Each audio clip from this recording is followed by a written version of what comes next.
கர்த்தருடைய பரிசுத்த நாமத்திற்கு துதியும் கனமும் மகிமையும் உண்டாவதாக. அல்லேலூயா. இந்த 2024 இது 2வது மாதம், பிப்ரவரி 17 தேதி வரை கர்த்தர் நம்மை நடத்தியிருக்கிறார். அல்லேலூயா. எத்தனை பேர் சாட்சியா சொல்வீங்க? இந்த வருடம் தொடங்கினதிலிருந்து ஆண்டவர் கண்ணின் மணி போல நம்மை பாதுகாத்து நடத்துகிறவர். நம் மறந்தாலும் அவர் மறக்காத தேவன். அல்லேலூயா. இயேசு கிறிஸ்து நேற்றும் இன்றும் என்றும் மாறாதவர். நம்ம தான் மாறி மாறி வருவோம், ஆனால் அவர் மாறாதவர். அல்லேலூயா. கர்த்தர் நல்லவராகவே இருக்கிறார். ஆமென். இந்த நாளிலே ஆண்டவர் நமக்கு கொடுத்த தியானத்திற்கான வசனம் ரோமருக்கு எழுதின நிருபம். அப்போஸ்தலனாகிய பவுல் ரோமாபுரிக்கு எழுதின நிருபத்திலே 8வது அதிகாரத்திலே 32வது வசனம். அவன் வாசித்த வேத வாக்கியம் என்னவென்றால், ரோமர் 8:32. நல்ல காதுல கேட்டு வாசிக்கணும். வாசிங்க. அவன் வாசித்த வேத வாக்கியம் வாசிக்கலாமா? தம்முடைய சொந்த குமாரன் என்றும் பாராமல் நாம் எல்லோருக்காகவும் அவரை ஒப்பு கொடுத்தவர், அவரோடு கூட மற்ற எல்லாவற்றையும் நமக்கு அருளாதிருப்பாரோ? ஆண்டவர் இந்த நாளிலே கொடுத்த வார்த்தை. அல்லேலூயா. ஏன்னா ஒரு உற்சாகமே இல்லாம இருக்கீங்களே, ஒரு உற்சாகம் இல்லை. கர்த்தருடைய சமூகத்துல உற்சாகமா இருங்க. எங்கெங்கயோ போய் உட்கார இடத்துல ரொம்ப உற்சாகமா இருக்கிறோம். கர்த்தருடைய சமூகத்திலே உற்சாகமா இருக்கணும். நிச்சயமாகவே. அல்லேலூயா. நீதிமானுடைய கூடாரத்திலே என்ன உண்டு? கம்பீர சத்தம் உண்டு. அந்த கம்பீர சத்தம் அது என்ன கம்பீரம் தெரியுமா? ரட்சிப்பின் கம்பீரம். ஹல்லேலூயா. இந்த உலகத்திலே தேவாதி தேவன் உன்னை வேர் பிரித்திருக்கிறாரே, அந்த வேர் பிரித்த அந்த கம்பீரம் உனக்குள்ள இருக்கணும். ஹல்லேலூயா.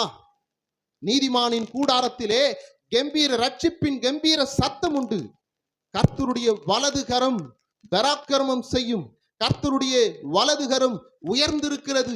கர்த்தருடைய வலது கரம் பராக்கிரமம் செய்யும். நான் சாகாமல் இருந்து என் தேவன் செய்கிற நன்மைகளை நான் பறைசாற்றுவேன் என்று தாவீது சொல்லுகிறார். ஹல்லேலூயா.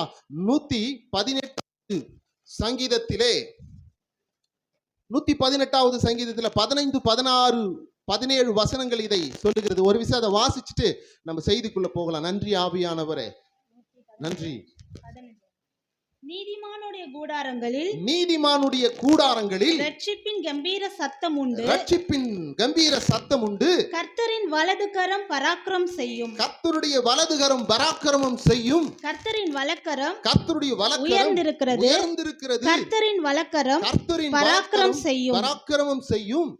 நான் சாகாமல், வாசிங்க, நான் சாகாமல் பிழைத்திருந்து கர்த்தருடைய செய்கைகளை விவரிப்பேன். கர்த்தருடைய செய்கைகளை நான் விவரிப்பேன். ஹல்லேலூயா. இன்னைக்கு ஆண்டவர் உன் வாழ்க்கையில வரலனா புல்லு முளைச்சு போயிருக்கும் இல்லையா?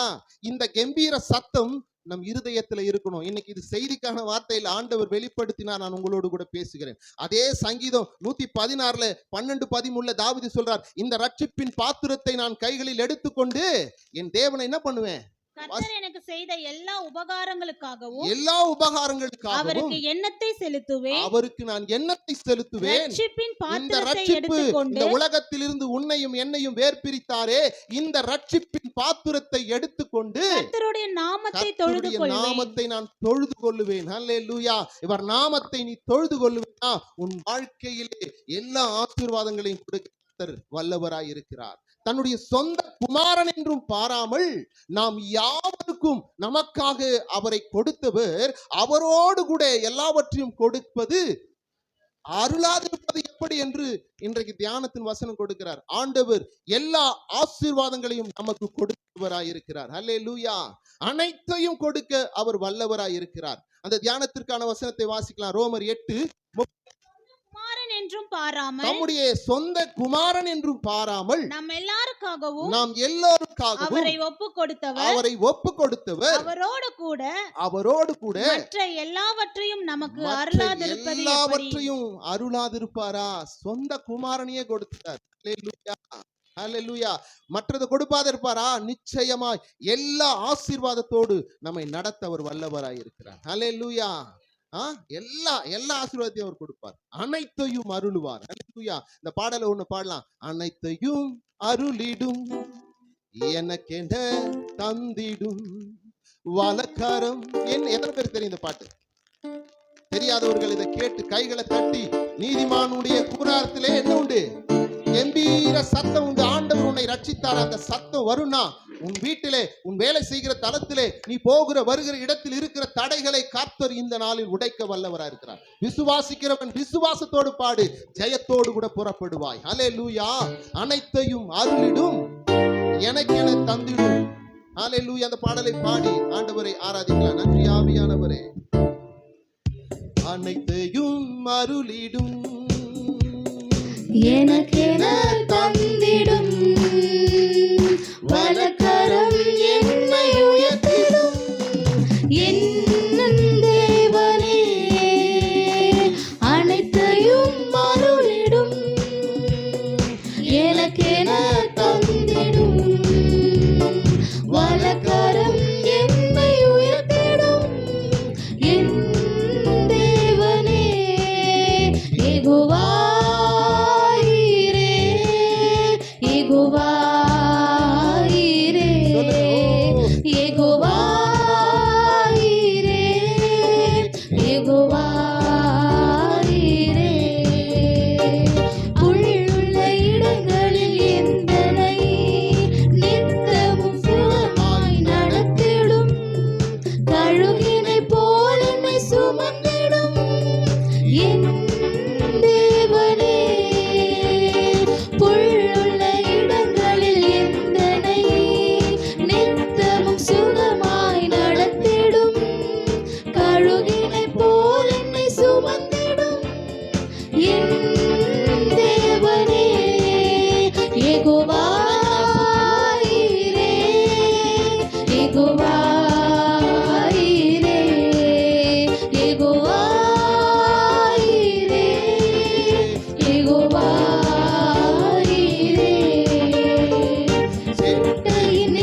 நீதிமானின் கூடாரத்தில் ரட்சிப்பின் கம்பீர சத்தம் உண்டு.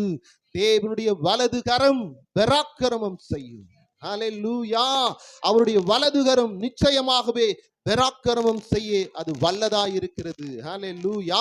கர்த்தருடைய வலது கரம் உயர்ந்திருக்கிறதாம் எல்லாத்துக்கும் மேலேயும். ஹல்லேலூயா. அவர் நம்மை சாகாமல் நம்மை நடத்தி சென்று நம் வாழ்க்கையிலே அவர் செய்த நன்மைகளை நாம் அநேகருக்கு பறைசாற்றும்படிக்காக உன்னையும் என்னையும் சாட்சியாக ஆண்டவர் வைத்திருக்கிறார். ஹல்லேலூயா. அதைதான் வசனம் சொல்லுகிறது. அங்கே ரோமருக்கு எழுதும் பொழுது, அங்கே பவுல் எழுதும் போது ஆவியானவர் அவர் வழியாய் எழுதுகிற ஒரு காரியம் என்ன? 8:32 அங்கே என்ன சொல்லுகிறார்? அவருடைய சொந்த குமாரன் என்றும் பாராமல், ஹல்லேலூயா, அவருடைய சொந்த குமாரன் என்று அவர் பார்க்காதே அவர் என்ன செய்கிறாராம்? நாம் அனைவருக்காகவும் அவரை தந்து அருளினாராம். அதோடு கூட இந்த உலகத்தின் ஆசீர்வாதத்தை உனக்கு அருளா என்று ஆண்டவராகிய தேவன் நம்மோடு இருக்கிறார். இந்த நாளிலே கர்த்தருடைய வார்த்தை எல்லா ஆசீர்வாதத்தோடு கூட கர்த்தர் உங்களை என்னையும் நடத்த அவர் வல்லவராயிருக்கிறார். எத்தனை பேர் விசுவாசிக்கிறீங்க? விசுவாசத்தோடு கூட வருவீனா எல்லா ஆசீர்வாதமும், ஆமென். எல்லா ஆசீர்வாதம்னா நீங்க அப்படியே எல்லாம் அப்படின்னு அப்படியே உலகத்துக்கு போயிடக்கூடாது. உலகத்துல எல்லாம் இருக்கா? எல்லாம் அப்படி இல்லை, அந்த எல்லாம் இல்லை. எல்லாம் உன் வாழ்க்கைக்கு என்னென்ன தேவையோ அவைகள் எல்லாம், எல்லாம்னா எல்லாத்தையும் ஆண்டவர் கொடுக்கிறவர். உனக்கு என்ன தேவையோ, உன் வாழ்க்கைக்கு என்ன தேவையோ அதை அவர் அருளாதிருப்பாரோ? ஹல்லேலூயா. அவருடைய குமாரன் என்றும் பாராமல் அவரை நமக்காக தந்தவர் உனக்கு தேவையை சந்தித்து அதை அருளாதிருப்பாரோ? ஹல்லேலூயா. அதைதான் ஆண்டவருடைய வசனம் இந்த நாளில் சொல்லப்படுகிறது. ஆமென். ஹல்லேலூயா. அதிலே 28வது வசனத்தை நாம் வாசிப்போமேனால், அவருடைய அன்றியும் அவருடைய தீர்மானத்தின்படி அழைக்கப்பட்டவர்கள் தேவனிடத்தில் அன்பு கூறுகிறவர்களுக்கு, தேவனிடத்தில், நல்ல கவனிங்க, அன்றியும் அவருடைய தீர்மானத்தின்படிதான் நீயும் நானும் அழைக்கப்பட்டிருக்கிறோம். இதை முதலாவது அவசியமாயிருக்கிறது. ஹல்லேலூயா. அன்றியும் அவருடைய தீர்மானத்தின்படி அழைக்கப்பட்டவர்கள் தேவன் மேல் அன்பு கூறுகிறவர்களுக்கு சகலமும் நன்மைக்கு ஏதுவாக நடக்கிறது என்று அறிந்திருக்கிறோம். அப்போ அவர் மேல் அன்பு கூறுகிற நாம் யாவரும் என்ன நம்ம யோசிக்க வேண்டிய ஒரு விஷயம் என்னன்னா, எதற்காக அவர் நம்மை தெரிந்து கொண்டார்? அவர் மேல் அன்பு கூறுகிறவர்களுக்கு தான் சகலமும் நன்மைக்கு ஏதுவா இருக்கும் என்று நாம் அறிந்திருக்கிறோம். நம்ம எல்லாருக்கும் தெரியும், ஆண்டவருடைய வார்த்தையின்படி வசனத்தின்படி வாழ்கிறவன் ஆசீர்வாதத்தோடு தான் இருப்பான். இது தெரியுமா தெரியாதா?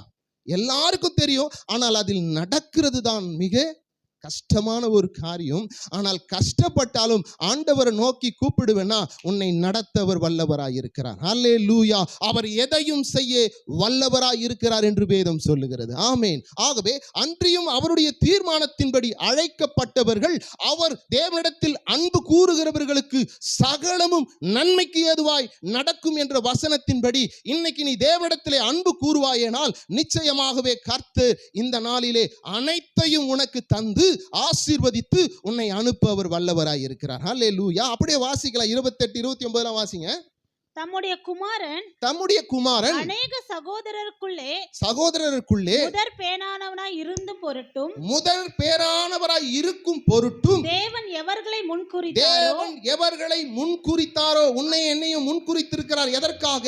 ஆண்டவராகிய இயேசு கிறிஸ்து உனக்கும் எனக்கும் அவர் எப்படி இருக்கணுமா? முதல் பேரானவராய் இருக்கணும். அவருடைய வழிகளில் நடக்கிற நமக்கு அவர் எப்படி இருக்கணும்னா ரோல் மாடலா இருக்கணும்னு சொல்லுது. ஹல்லேலூயா. அவர்தான் நமக்கு ரோல் மாடல். ஆமென். அப்படி ஆண்டவரை வைத்து வாசிக்கலாம். தொடர்ந்து, தேவன் எவர்களை முன்குறித்தாரோ அவர்களை தமது குமாரனுடைய சாயலுக்கு ஒப்பாய் இருக்கும்படி முன்குறித்திருக்கிறார். எவர்களை முன்குறித்தாரோ அவர்களை அழைத்தும் இருக்கிறார். எவர்களை அழைத்தாரோ அவர்களை நீதிமான்களும் ஆக்கியிருக்கிறார். எவர்களை நீதிமானாக்கினாரோ அவர்களை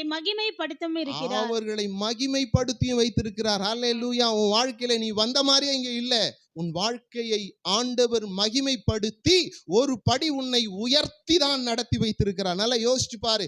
தேவனுடைய சமூகத்திற்கு வந்து இல்லைங்க ஒண்ணுமே இல்லைன்னு சொல்லவே முடியாது. கர்த்தர் ஒவ்வொரு படியாக உன்னை உயர்த்தி கொண்டே இருக்கிறார். ஹல்லேலூயா. அவர் தீர்மானத்தின்படி அழைக்கப்பட்டவர்கள், தேவன் மேல் அன்பு கூறுகிறவர்களுக்கு தான் சகலமும் நன்மையா இருக்கும். தேவன் அவர் முன்குறித்தவர். உன்னை அழைத்திருக்கிறார், உன்னை ஆசீர்வதித்திருக்கிறார், உன்னை ரட்சித்திருக்கிறார். உன்னை என்ன பண்ணிருக்காரு? ரட்சித்து உன்னை வழி நடத்தி கொண்டு இருக்கிறார். ஹல்லேலூயா. அவர் உன்னை சாட்சியாக அவர் நிறுத்திருக்கிறார். எத்தனை வசனமா வாசிங்க? 34 வரைக்கும் வாசிக்கலாம். அப்படியே வாசிங்க. அவைகளை குறித்து நாம் என்ன சொல்லுவோம்? அவைகளை குறித்து நாம் என்ன சொல்லுவோம்? தேவன் நம்முடைய பட்சத்தில் இருந்தால், தேவன் நம்முடைய பட்சத்தில் இருந்தால் நமக்கு விரோதமாய் இருப்பவன் யார்? நமக்கு விரோதமாய் இருப்பவன் யார்? தம்முடைய சொந்த குமாரன் என்றும் பாராமல், தம்முடைய சொந்த குமாரன் என்றும் பாராமல் நாம் எல்லாருக்காகவும் நாம் எல்லோருக்காகவும் அவரை ஒப்பு கொடுத்தவர், அவரோடு கூட மற்ற எல்லாவற்றையும் நமக்கு நமக்கு அருளாதிருப்பாரா? எப்படி? தேவன் தெரிந்து கொண்டவர்கள் மேல் குற்றம் சாட்டுகிறவன் யார்? உன் மேல குற்றம் சாட்டுகிறவன் யார்? ஹல்லேலூயா. முதல்ல நீயே குற்றவாளிதான். உன்னை கர்த்தருடைய ரத்தம் கழுவினபடினாலே நீ நீதிமானான. நாம் யாவரையும் குற்றம் சாட்ட முடியாது. ஹல்லேலூயா. அததான் வேதம் சொல்லுகிறது. உன்னை குற்றம் சாட்டுகிறவன் யார்? தேவனே அவர்களை நீதிமான்கள் ஆக்குகிறவர். தேவனே அவர்களை நீதிமானாக்குகிறார். ஆக்கினைக்குள்ளாக தீர்க்கிறவன் யார்? ஆக்கினைக்குள்ள உன்னை நீதிமானாய் அவர் தீர்த்திருக்கிறார். உன்னை ஆக்கினைக்குள் தீர்க்கிறவன் ஒருவனுமே கிடையாது. ஹல்லேலூயா, ஹல்லேலூயா. நல்ல விசுவாசிங்க. தேவன் நம்மை நீதிமானாக்கி இருக்கிறார். உன்னுடைய புண்ணியத்தினால் அல்ல, உன்னுடைய பெற்றோர்கள் செய்த காரியத்தில் அல்ல, தேவனுடைய கிருபையினாலே நீ நீதிமானாக்கப்பட்டிருக்கிறாய். உன்னை ஆக்கினைக்குள் தள்ள ஒருவனுக்கும் அதிகாரம் இல்லை. இந்த உலகம் நம்மை பைத்தியக்காரனை போல பார்த்தாலும் என் தேவாதி தேவன் வரும்பொழுது உன்னையும் என்னையும் அணைத்து கொண்டு சேர்க்கிறவராய் வருவார். ஹல்லேலூயா. உன்னை குற்றம் சாட்டுகிறவன் யார்? வாசிக்கலாம். நன்றி. ஆக்கினைக்குள்ளாக தீர்க்கிறவன் யார்? யார்? கிறிஸ்துவே மரித்தவர். கிறிஸ்துவே மரித்தவர். அவரே எழுந்தும் இருக்கிறவர். அவரே எழுந்தும் இருக்கிறார். அவரே தேவனுடைய வலது பாரிசத்தில் இருக்கிறவர். அவரே தேவனுடைய வலது பாரிசத்தில் இருக்கிறவர். நமக்காக வேண்டுதல் செய்கிறவரும் அவரே. நமக்காக வேண்டுதல் செய்கிறவரும் அவரே. எங்க இருக்கிறாருங்க? அவரே வலது பாரிசத்தில் அவர் அமர்ந்திருக்கிறார். ஆமென். ஹல்லேலூயா. கர்த்தர் நல்லவராகவே இருக்கிறார். அவர் என்ன செய்கிறார்? தேவனுடைய வலது பாரியசத்தில் அமர்ந்து உனக்காகவும் எனக்காகவும் பரிந்து பேசுகிறவராய் இருக்கிறார். இந்த நேரத்தில் ஆண்டவரை பார்த்து உன்னுடைய சூழ்நிலைகளின் மத்தியிலே ஆண்டவரை நோக்கி நீ கூப்பிடும்போது தேவாதி தேவன் வலது பாரியசத்தில் அமர்ந்திருக்கிறவர் உனக்காக பிதாவாகிய தேவனிடத்திலே பரிந்து பேசுகிறாராம். பரிந்து பேசும்போது நன்மையானது. ஹல்லேலூயா. நன்மையானது பரலோகத்திலிருந்து இறங்கி வரும். ஆமென். சங்கீதக்காரன் சொல்லும் போது சங்கீதம் 20 முதல் 2 வசனங்களை வாசிக்க கேட்கலாம். சங்கீதம் 20வது சங்கீதத்திலே முதல் 2 வசனத்தை நாம் வாசிக்க கேட்கலாம். ஆபத்து நாளிலே கர்த்தர் உமது ஜெபத்தை கேட்பாராக. ஆபத்து நாளிலே கர்த்தர் உன் ஜெபத்தை கேட்பார். எத்தனை பேர் ஆபத்துல இருந்து தப்பிச்சு இன்னைக்கு ஒரு ஸ்டெப் முன்னேறி வந்திருக்கிறேன்னு சொல்றவங்க எல்லாம் கைகளை உயர்த்தி ஆண்டவருக்கு முன்பாக. ஹல்லேலூயா. ஆபத்துல நீ நோக்கி கூப்பிடும் போது கர்த்தர் உன்னை ஒரு படி உயர்த்தாம இருக்க மாட்டார். ஆமென். அவர் ஆபத்திலே வாசிங்கம்மா. ஆபத்து நாளிலே கர்த்தர் உமது ஜெபத்தை கேட்பாராக. ஜெபத்தை அவர் கேட்பாராக. வலது பாரியசத்தில் அமர்ந்து இருக்கிற தேவன் இந்த பூமியில் இருந்து நீ எழுப்புகிற உன் ஜெபத்தை, உன் அங்கலாய்ப்பை அவர் கேட்பாராக. அதை கேட்டு பிதாவாகிய தேவனிடத்தில் அவர் பரிந்து பேசும்போது பரத்தில் இருந்து என்ன புறப்படும்? ஆசீர்வாதம் புறப்பட்டு வரும். ஹல்லேலூயா. வாசிக்கலாம். யாக்கோபின் தேவனுடைய நாமம் உமக்கு உயர்ந்த அடைக்கலமாவதாக. உமக்கு உயர்ந்த அடைக்கலமாவதாக. அவர் பரிசுத்த ஸ்தலத்திலிருந்து. எங்க இருந்துங்க? பரிசுத்த ஸ்தலம். என் தேவாதி தேவன் பரத்தில் அமர்ந்திருக்கிறார். அவர் வந்து 33.5 வருட காலம் இந்த பூமியிலே வாழ்ந்து நீயும் நானும் வாழ வேண்டிய வாழ்க்கையை நமக்கு கற்பித்து அவர் உன் பாவத்தையும் என் பாவத்தையும் ஏற்றுக்கொண்டு அவர் மரித்து அடக்கம் செய்யப்பட்டு 3ஆம் நாள் உயிர்த்தெழுந்து அவர் தேவனுக்கு பரத்தில் ஏறினவர் வலது பாரியசத்தில் அமர்ந்து இதோ துக்கத்திலும் வேதனையிலும் நீ ஜெபிக்கிற ஜெபத்தை அவர் கேட்டு பரிந்து பேசுகிறவராய் இன்றும் இருக்கிறார். ஹல்லேலூயா. அவர் பரிந்து பேசுகிறதுனால தான் உன் வாழ்க்கையிலே விடுதலை.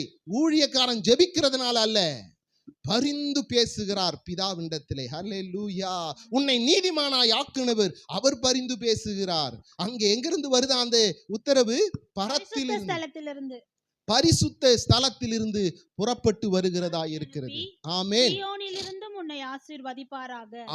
சீயோனில் இருந்து உன்னை ஆசீர்வதிப்பாராக. ஆமென். இந்த வருஷத்தின் வாக்குத்தத்தம் என்ன தெரியுமா? கர்த்தர் சீயோனில் இருந்து உன்னை ஆசீர்வதிப்பார். நீ ஜீவனுள்ள நாளெல்லாம் எருசலேமுடைய நன்மையை காண்பா. எருசலேமுடைய நன்மை என்பது சமாதானத்துக்குரியது.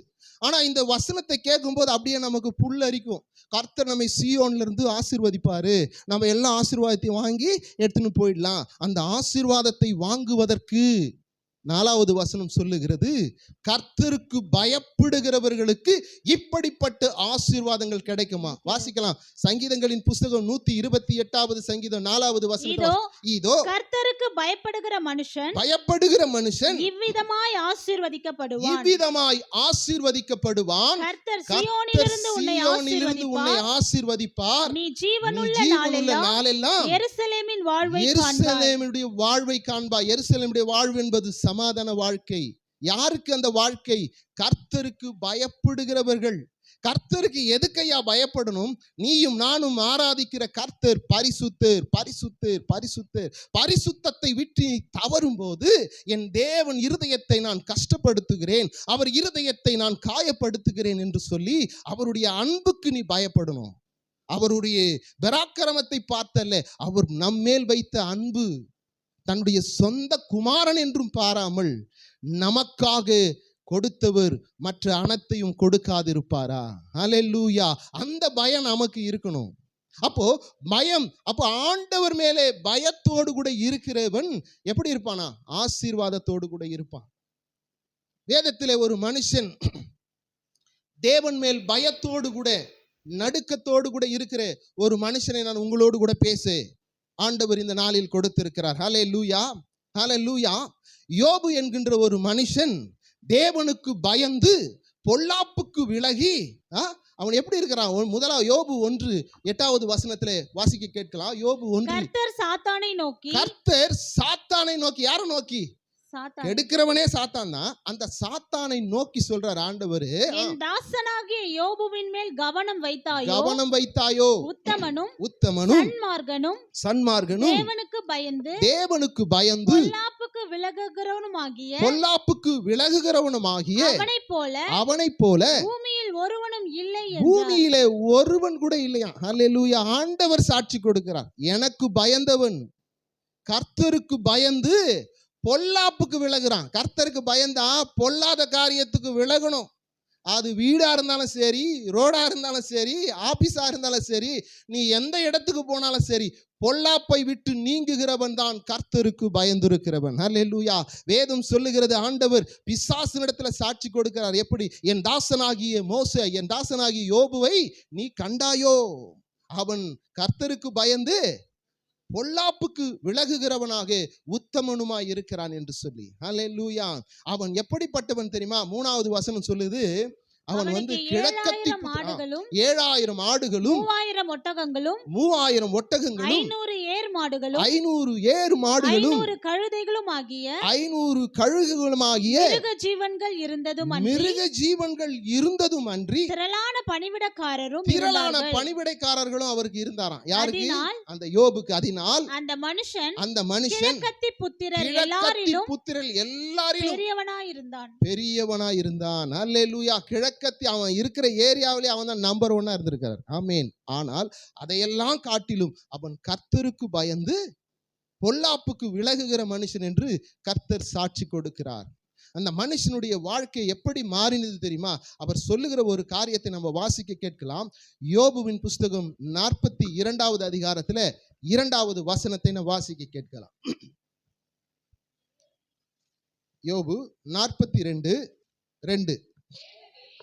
தேவரீர் சகலத்தையும் செய்ய வல்லவர், நீர் செய்ய நினைத்தது தடைபடாது என்பதை அறிந்திருக்கிறேன். அங்க யோபு சொல்றாரு, என்ன சொல்றாரு? தேவரீர் சகலத்தையும் நீர் செய்ய வல்லவர், நீர் செய்ய நினைத்த ஒரு காரியமும் தடைப்படவே படாது. ஹல்லேலூயா. என் தேவனுக்கு முன்பாய் தடையை நிறுத்துகிறவன் ஒருவனும் கிடையாது. மீகா 2:13 சொல்லுகிறது, தடைகளை உடைக்கிற தேவன். எப்படிப்பட்ட தடையா இருந்தாலும் சரி, அது உன் வாழ்க்கையில இருந்தாலும் சரி, எந்த இடத்துல தடை இருந்தாலும் சரி, தடைகளை உடைக்கிறவர். ஹல்லேலூயா. தடைகளை உடைக்கிற தேவன் உனக்கு முன்பாய் கடந்து போகிறார். அங்கே என்ன சொல்றாரு? அங்கே யோபு என்ன சொல்றாரு?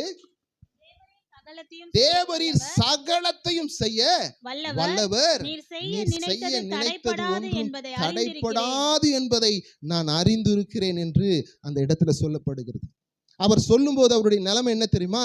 1:3 வாசிச்சோம். கிழக்கத்தி புத்திரர்களே, அவன் தான் நம்பர் 1 பணக்காரன், அத்தனை பெரிய பணக்காரன். அப்பொழுது பிசாசானவன் பூமி எங்கும் உலாவி சுற்றி தேவனுக்கு முன்பாக போய் நின்றபோது தேவன் அவரை பார்த்து கேட்கிறார், எங்கிருந்து வருகிறாய்? நான் பூமி எங்கும் சுத்தி வருகிறேன். என் தாசனாகிய யோபுவை நீ கண்டாயா? அவன் உத்தமனும் சன்மார்கனும், தேவனுக்கு பயந்து பொல்லாப்புக்கு விலகுகிறவன், அவன் மேல் நீ கவனம் வைத்தாயோ என்று சொல்லும்போது, அப்போ சொல்றாரு, அந்த பிசாசு ஆண்டவரிடத்துல சொல்லக்கூடிய காரியம் என்ன தெரியுமா? ஆமா, நீங்க யோபுக்கு எல்லாத்தையும் கொடுத்து ஆசீர்வதித்து அவனுக்கு என்ன பண்றீங்க? அவனுடைய எல்லைகள் எல்லாம் நீங்க பாதுகாத்து வச்சிருக்கிறீங்க. அதனால அவன் உங்க பொல்லாப்புக்கு போகாம உங்க சைட்லயே நிற்கிறான். உன் கைகளை நீங்க எடுப்பீங்கன்னா அவன் என்ன பண்ணுவான்?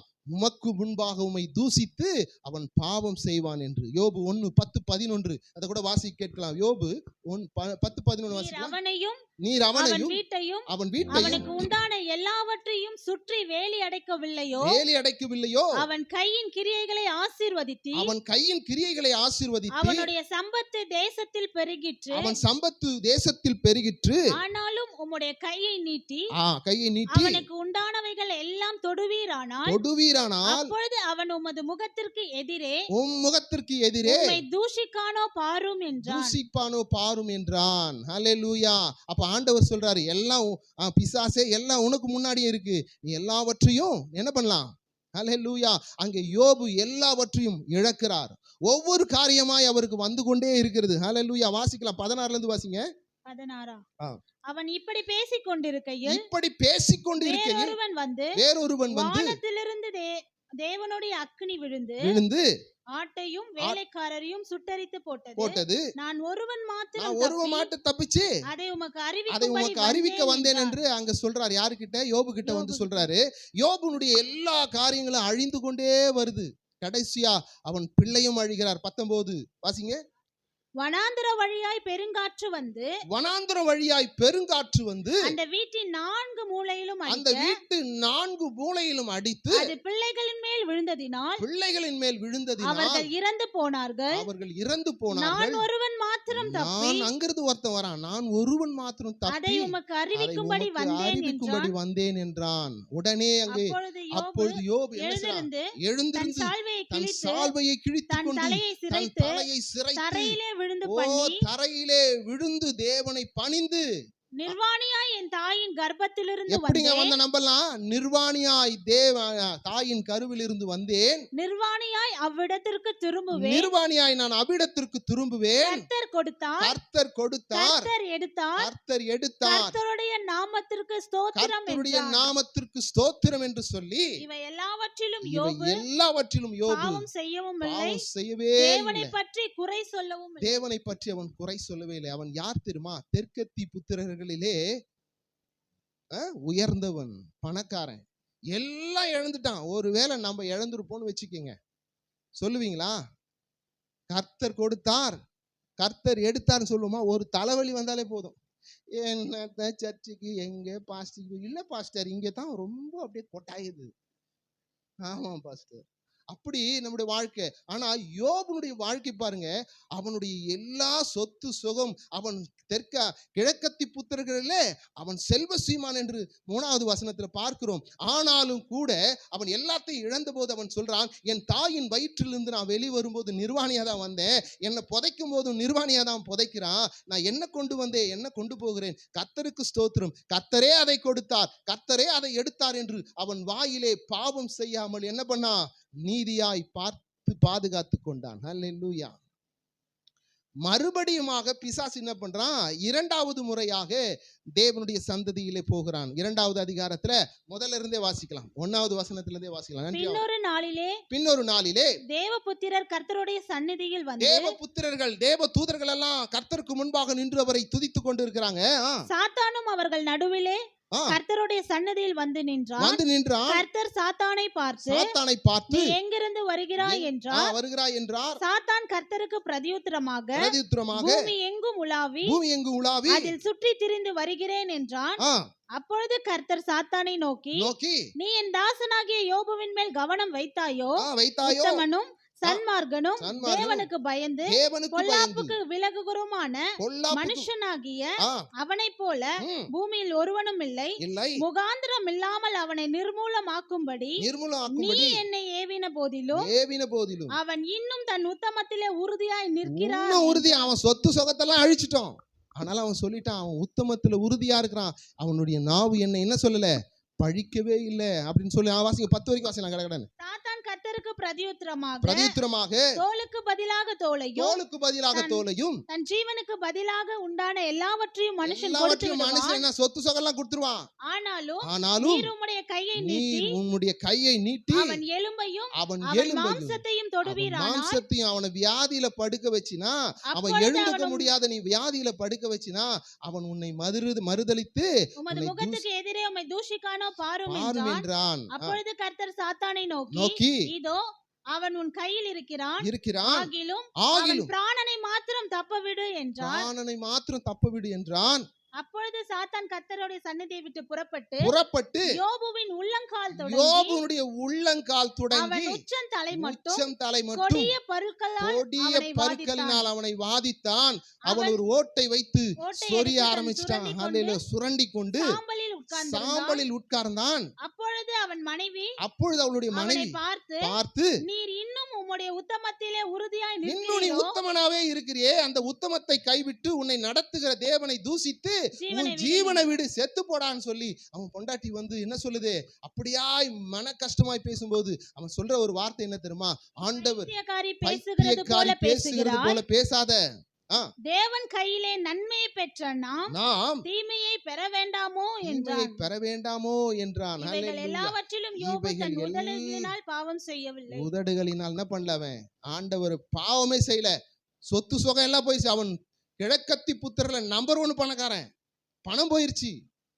அவன் வைத்திருந்த எல்லா சொத்து சுகங்கள்லாம் அழிஞ்சிருச்சு. அது மட்டும் இல்ல, அவன் பிள்ளைகள் எல்லாம் மரித்து போச்சு. ஒரே நாள் இவைகள் எல்லாம் நடக்குது. ஆனால் அவன் சொன்னான், என் தாயின் வயிற்றில் நிர்வாணியா வந்த நிர்வாணியா போறேன். கர்த்தர் கொடுத்தார், கர்த்தர் எடுத்துக்கொண்டார், கர்த்தருக்கு ஸ்தோத்திரம் என்று அவன் துதித்தான். 2வதாக பிசாசனவன் இவைகளெல்லாம் கொடுத்துருவான். அவன் எலும்பையும் சதையும் என்கிட்ட கொடு, அப்போ உன்னை தூசிப்பான்னு சொன்னான். அப்போ உள்ளங்கால் தொடங்கி உச்சம் தலை வரைக்கும் என்ன பண்ணிட்டான்? கொடிய பருக்களினாலே சொரிஞ்சு பக்கத்துல ஒருத்தன் போக முடியாது. நாத்த அடிக்கும். ஓட்டை வச்சு கையில நகத்திலையும் கையிலையும் விரலையும் சொரிய முடியல. ஓட்டை எடுத்து சொரியும் போது ரத்தமும் சதையும் சிந்துகிற நேரமாயி போச்சு. அப்படிப்பட்ட சூழ்நிலையில தான் அங்கே 42:2 அங்க சொல்லுகிற வசனம் என்ன? தேவரீர் நீ சகலத்தையும் செய்ய வல்லவர், நீர் செய்ய நினைப்பது தடைப்படவே படாது. எப்படிப்பட்ட ஒரு சூழ்நிலை பாருங்க. செல்வ செழிப்பாய் வாழ்ந்தவன், மதிப்பு மரியாதையோடு கூட சுத்தினவன், எல்லா சொத்தையும் இழந்தான். கூட இருக்கிற மனைவி கூட காரி துப்பிட்டா. உன்னை உத்தமத்தில் நீ நிலைத்திருக்கிறாயோ, உன்னை நடத்துகிற தேவனை தூசித்து உன் ஜீவனை விடு என்று சொல்லி அவள் திட்டின போது கூட கர்த்தர் கொடுத்தார், கர்த்தர் எடுத்தார் என்று அவன் பாவம் செய்யாதபடிக்கு ஒரு ஓட்டை வைத்து சொரிந்து கொண்டு அவனால் வாழ முடியல. அவனுடைய சுமலை அவனாலே பார்க்க முடியல. அத்தனை பெரிய வேதனையில் இருக்கும் போது கூட அவன் சொல்லுகிற வார்த்தை என்ன தெரியுமா? ஹல்லேலூயா. 2வது வசனம் வாசிங்க இப்ப. நன்றி ஆவியானவரே. 42:2 தேவரீர் சகலத்தையும் செய்ய வல்லவர், நீர் செய்ய நினைத்தது தடைப்படாது என்பதை நான் அறிந்திருக்கிறேன். ஹல்லேலூயா.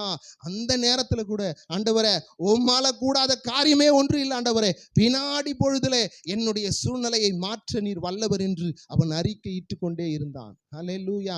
நமக்கு சின்ன தலைவலி, வயிற்று வலி, ஏதோ ஒன்று ஆயிடுச்சுன்னு வச்சுக்கீங்களேன், உடனே ஆண்டவரை குறை சொல்றது. உடனே ஒன்று இல்லையா, ஒண்ணுமே இல்லையா, கட்ட முடியலையா, ஒருத்த யாரோ கேட்டுட்டான்னு வச்சுக்கோ, என்னம்மா அப்படின்னு ஏதாவது ஒரு விஷயம் வீட்டுக்குள்ள நமக்கு எதிராக வந்துருச்சுன்னா உடனே போயிட வேண்டிய ஆண்டவர்கிட்ட ஓடி போய், ஐயோ என் சூழ்நிலை இப்படி ஆயிடுச்சு ஆண்டவரே, நான் இப்படி பண்ணேன் அப்படி பண்ணேன். பரிசையன் அப்படித்தான் ஜெபிச்சான், ஆண்டவரே நான் 2 வேளை உபவாசிக்கிறேன், இப்படி பண்ணேன் அப்படி பண்ணேன். அவன் பெருமையை தான் பேசினான். ஆனால் வெளியே நின்று ஒருவன் மார்பில் அடித்து கொண்டு கர்த்தாவே என்று தன் கண்களை ஏறெடுக்க துணியாம ஆண்டவரை நோக்கி பார்த்தபோது அவனுடைய ஜெபம் கேட்கப்பட்டது. அல்லேலூயா. அதுபோல யோபு இந்த சூழ்நிலையிலையும் அவர் சொல்லுகிறார், கர்த்தர் செய்ய நினைத்தது தடைப்படவே படாது. படுமா? படவே படாது. அந்த சூழ்நிலையில நிக்கிறாரு. ஆனாலும் இந்த உபத்திரவன் மத்தியில 2 வார்த்தை நான் ஆண்டவர் இடத்துல பேசிட்டேன். 40வது அதிகாரத்துல அந்த இடத்துல வாசிக்கும் போது 5-6 நினைக்கிறேன். நன்றி ஆவியானவர், வாசிங்க. நான் 2 தரம் பேசினேன், இனி நான் பிரதியுத்தரம் கொடாமலும். பிரதியுத்தரம் 9ல இருந்தே வாசிங்கம்மா. மேல இன்னொரு வசனம் முன்னாடி இருந்து வாசிங்க. இதோ நான் நீசன், நான் உமக்கு என்ன மறு உத்தரவு சொல்லுவேன்? நான் உமக்கு என்ன மறு உத்தரவு சொல்லுவேன்? என் கையினால் என் வாயை பொத்திக் கொள்வேன். என் தேவன் எத்தனை உபத்திரவத்தில் நடத்தினாலும் அவர் என்னை நடத்த வல்லவராயிருக்கிறார். எல்லா ஆசீர்வாதத்தையும் கொடுக்க அவர் வல்லவராயிருக்கிறார். இன்னைக்கு எல்லாத்தையும் நீ இழந்து போய் இங்க வந்து நிற்கிறியா? யோபுவை போல, அல்லேலூயா, யோபுவை போல நீ உத்தமனாய் வாழணும் நினை, கர்த்தர் உன்னை வாழ வைப்பார். அல்லேலூயா. அப்போ அந்த இடத்துல வாசிங்க, தொடர்ந்து வாசிங்க. நான் 2 தரம் பேசினேன், இனி நான் பிரதியுத்தரம் கொடாமலும், நான் இனி பிரதி உத்தரம் கொடாமலும் பேசாமலும் இருப்பேன் என்றான். பேசாமல் இருப்பேன் என்றான். அப்பொழுது கர்த்தர் பெரும் காற்றிலிருந்து யோபுக்கு உத்தரவு அருளினார். பெரும் காற்றிலிருந்து யோபுக்கு ஆண்டவர் உத்தரவு அருளுகிறார். அவன் சிறையிருப்பை மாற்றுகிறார். பிசாசு அவனை சோதிக்கல, சோதனைக்கு ஆண்டவர் உட்படுத்தினார். அல்லேலூயா. அவன் நீதிமான் ஐயா. அவன் பொல்லாப்புக்கு விலகுகிறவன். கர்த்தருக்கு பயந்து அவன் பொல்லாப்புக்கு விலகுகிறவனை, அவனை பிசாசான நீ ஒண்ணுமே பண்ண முடியாது என்று ஆண்டவர் பிசாசனிடத்துல சேலஞ்சு பண்ணார். ஆனாலும் கர்த்தர் அவன் என்ன சொல்றான்? 2 தரம் பேசிட்டாண்டவரே, இனி என் கைகளை என் வாயை பொத்திக் கொள்ளுவேன், இனி நான் உத்தரவு கொடுக்கிறதே இல்லை என்று சொன்னபோது அவர் பெரும் காற்றில் இருந்து என்ன பண்ணாராம்? உத்தரவை அனுப்பினார். ஹல்லேலூயா. 42:12 சொல்லுகிறது, என்ன சொல்லுகிறது? யோபுவினுடைய முன்னிலைமையை பார்க்கிலும் அவன் பின்னிலைமையை ஆசீர்வதித்தார். 14 ஆடுகளும் 16 பாருங்க, ஃபர்ஸ்ட் 3வது அதிகாரத்துல 3வது வசனத்துல பார்த்தா எல்லாம் பாதியா தான் இருக்கும், பாதியா தான் இருக்கும். 3வது வசனத்தை ஒருத்தர் வாசிங்க. நன்றி ஆவியானவரே. 1:3. அவனுக்கு 7000 ஆடுகளும், 7000 ஆடு இருந்துச்சு, இங்க 16 ஆயிடுச்சு. வாசிங்க. 3000 ஒட்டகங்களும் 500 ஏறு மாடுகளும் 500 கழுதைகளும் ஆகிய மிருக ஜீவன்கள் இருந்ததும் அன்றி திரளான பணிவிடக்காரரும் இருந்தார்கள். போதும். இப்ப பாருங்க, இப்ப வாசிங்க அந்த வசனம். கர்த்தர் யோபுவின் முன்னிலைமையை பார்க்க, அவன் முன்னாடி இருந்தான் செல்வஸ்ரீமான் என்று, அந்த நிலைமையை பார்க்கிலும் அவன் பின்னிலைமையை ஆசீர்வதிக்கும் போது 14000 ஆடுகளும் 14000 ஆடு டபுள் ஆயிடுச்சு. 6000 ஒட்டகங்களும் 3 இருந்தது 6 ஆயிடுச்சு. 500 ஆயிடுச்சு. 1000 கழுதைகளும் அவனுக்கு உண்டாயின. ஆமென். ஹல்லேலூயா. கர்த்தர் அவனை எப்படி மாற்றினாரு? இரட்டிப்பாய் ஆசீர்வதித்தார். ஹல்லேலூயா. காரணம் என்ன தெரியுமா? அவன் கர்த்தருக்கு பயந்து பொல்லாப்புக்கு விலகினான். ஹல்லேலூயா. நாமும் ஆண்டவருடைய சத்தியத்தை கேட்கிற நீயும் நானும் இந்த சத்தியத்தை கேட்டு கர்த்தருக்கு பயந்து பொல்லாப்புக்கு நீ விலகுவாயானால் கர்த்தர் உன்னை இரட்டிப்பாக ஆசீர்வதிக்க வல்லவராய் இருக்கிறார். சத்ருவானவன் உன்னை முறித்து போட்டாலும் சரி, அவருடைய அனுமதி இல்லாம உன் மேல கை வைக்க முடியாது. காரணம் என்ன தெரியுமா? நீ தேவனுடைய பிள்ளை. ஆமென். தேவனால் பிறந்தவன் உலகத்தை ஜெயிக்கிறவன். ஆமென். ஆகவே உன்னை பிசாசு தொட இடமே கிடையாது. ஆனால் கர்த்தருக்கு பயந்து பொல்லாப்புக்கு விலகணும். பொல்லாப்புனா என்ன? நமக்கு தெரியும், நம் இருதயம் சொல்லும். ஆவியானவர் உன்னோடு பேசுவார், இது வேணாம் மகளே, இதை விட்டுடு, இது போகாத, இங்க இருக்காத, அதை செய்யாத. எதெல்லாம் ஆண்டவர் இருதயத்தோடு கூட பேசுகிறாரோ இப்படிப்பட்ட பொல்லாத காரியங்களை விட்டு நீ விலகும் போது கர்த்தர் உன்னை ஆசீர்வதிக்க வல்லவராய் இருக்கிறார். ஹல்லேலூயா. அவன் எத்தனை உபத்திரவத்துல கூட அவன் சொன்ன ஒரு வார்த்தை என்ன? 42:2 என்ன சொல்றாரு?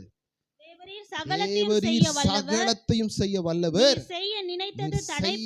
நினைத்தது ஒன்றுமே தடைப்படாது. ஆமென். கர்த்தர் உன்னை நிச்சயமாகவே உன்னை முழுமையாய் ஆசீர்வதிக்க அவர் வல்லவராய் இருக்கிறார். இரட்டிப்பாய் உன்னை ஆசீர்வதிக்க வல்லவராய் இருக்கிறார். கர்த்தர் எல்லாவற்றையும் தந்து உனக்கு அருளுவார். ஆமென். அவருடைய சொந்த குமாரன் என்றும் பாராமல் அவர் உனக்காக எனக்காக அவர் கொடுத்தார்னா, உனக்கு நீ நினைத்து இந்த நேரத்தில் வந்து எதற்காக அல்லாடி உட்கார்ந்து இருக்கிறியோ அதை தராதிருப்பாரோ? ஆமென். ஆண்டவருக்காக எதையாக செய்யலுமா? ஆண்டவர்கிட்ட வீடு நம்ம என்ன கேட்குறோம் ஆண்டவர்கிட்ட சொல்லுங்க? எல்லாம் இப்போ வந்து உட்காந்துருக்கிற எல்லாருமே ஆண்டவர்கிட்ட உதவி கேட்டு தான் வரும். ஆமா, அவர் உதவி செய்கிறவர் தான். ஆனாலும் ஆண்டவர் உன்னிடத்தில் என்ன எதிர்பார்க்கிறார் என்பது ஏதாகிலும் நம்ம யோசிச்சு பார்த்துருக்கிறோமா? ஆண்டவருக்காக நீ ஊழியம் செய்யணும். ஊழியன்னா ஏதோ என்ன மாதிரி எல்லாமே புல்பீட்ல இருந்து பேசணுமா? அப்படி இல்லை. சரியா சபைக்கு நீ வந்தாலே ஊழியம்தான். அல்லேலூயா, அல்லேலூயா. சபைக்கு நேரத்தோடு நீ வந்தாலே நீ செய்யற ஊழியம்தான். 2 முறை 3 முறை 4 முறை வந்தீங்கன்னா 5வது முறை 2 பேரை கூட்டு வருவேன். கர்த்தர் உனக்கு உதவி செய்வார். யோபுனுடைய சிறையிருப்பு எப்படி மாறிச்சு தெரியுமா? அவன் தன் நண்பனுக்காக தேவனிடத்தில் பரிந்து பேசினான். அல்லேலூயா. ஆகவே அவனுடைய சிறையிருப்பு மாறிற்று. அவன் முன்னிலைமை காட்டிலும் பின்னிலைமை இரட்டிப்பாக ஆசீர்வதிக்கப்பட்டது. ஆமேன். அவன் தெற்கத்தி புத்திரர்களிலே அவன் செல்வ சீமா. அப்ப 2 ஆசீர்வதிக்கும் போது எப்படி இருந்திருக்கும்? அந்த அதிகாரத்தை ஃபுல்லா வாசி முடியல. 12ல இருந்து வாசிங்க. 42 12ல இருந்து ஃபுல்லா 17 வரைக்கும் வாசிங்க. யோபு கர்த்தர் யோபுவின் முன்னிலைமையை பார்க்கிலும் அவன் பின்னிலைமையை ஆசீர்வதித்தார். 14,000 ஆடுகளும் 1000 ஒட்டகங்களும் 1000 ஏர்களும் 1000 கழுதைகளும் அவனுக்கு உண்டாயிற்று. 7 குமாரரும் 3 குமாரத்திகளும் அவனுக்கு பிறந்தார்கள். அது மட்டும் கரெக்டா கொடுத்தார். அதுல டட்டிப்பா கொடுக்கல. பிள்ளைங்க மட்டும் கரெக்டா தான் கொடுத்தார். மனைவியும் கரெக்டா தான் கொடுத்தார். ஆனால் இந்த உலகத்தின் பொக்கிஷத்தை இரண்டாய் ஹல்லேலூயா. ஏன் தெரியுமா? அவர் நீதி உள்ள தேவன். ஆமென். அவர் அப்படிதான் செய்வார். வாசிங்க தொடர்ந்து. மூத்த மகளுக்கு எமிமால் என்றும், இரண்டாம் மகளுக்கு கெட்சியால் என்றும், மூன்றாம் மகளுக்கு கேரானா என்று பெயரிட்டான். தேசத்தில் எங்கும் யோபுவின் குமாரத்திகளைப் போல் சௌந்தரியமான பெண்கள் காணப்படவும் இல்லை. யோபு பொண்ணு மாதிரி பசங்க மாதிரி யாருமே சௌந்தரியம் உள்ளவர்கள் இல்லவே இல்லையா? அவ்வளவு அழகு.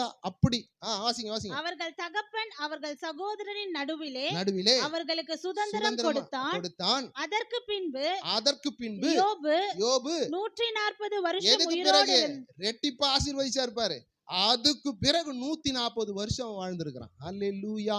கர்த்தர் எவ்வளவு பெரியவர். ஆமென். அவன் வாழ்ந்தது மாத்திரமல்ல, பிள்ளைகளின் தலைமுறையாக தன் பிள்ளைகளின் பிள்ளைகளுடைய பிள்ளைகளையும் கண்டான். யோபு நெடுநாள் இருந்து பூரண வயதுள்ளவனாய் மரித்தான். அல்லேலூயா. இதுக்கு காரணம் என்னங்க? ஆண்டவர் நல்லவரா? நிச்சயமாய் அவர் நல்லவர். ஆனால் யோபு கர்த்தருக்கு பயந்தவன், பொல்லாப்புக்கு விலகினவன். இதுதான் அது மையப்புள்ளி. ஆமென். ஆகவே நீயும் நானும் கர்த்தருக்கு பயந்து பொல்லாப்புக்கு விலகி தேவனுடைய வார்த்தையின்படி வாழ்வோமே ஆனால் கர்த்தர் நிச்சயமாகவே ஆசீர்வதிக்க வல்லவராயிருக்கிறார். ஆமென். ஆண்டவரிடத்தில் நம்ம ஆசீர்வாதத்தையே கேட்க வரோம். ஆனால் ஆண்டவருக்கு நாம் என்ன செய்யறோம்? ஆண்டவருக்கு ஏதாயிலும் ஒண்ணு செய்யணும். ஆண்டவருக்கு ஏதாயிலும் ஒரு ஆத்மா. இன்னைக்கு நீ வந்து எத்தனை பேர் இந்த இடத்துக்கு வந்து இன்னைக்கு நல்லா இருக்கிறேன்னு சொல்றோம்? கொஞ்சம் கை உயர்த்துங்க தயவு செய்து. ஆண்டவருக்காக நிச்சயமாகவே இன்னைக்கு நீ நல்லா இருக்கிறல்ல, எத்தனை பேர் கஷ்டப்படுறாங்க.